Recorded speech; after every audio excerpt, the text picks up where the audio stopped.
Welcome back to another technical deep dive here in the debug zone. Today we're tackling a big question and breaking it down with insights from other users.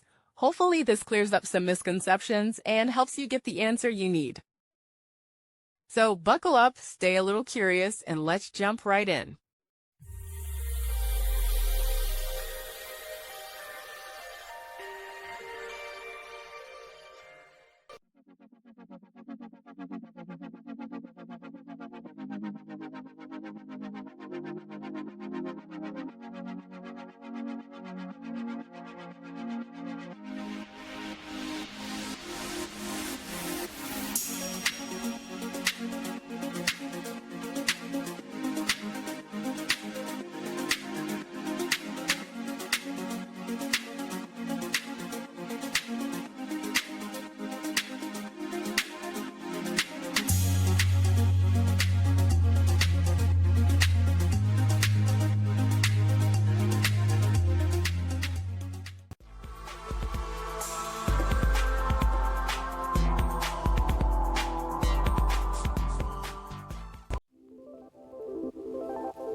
And that's a wrap.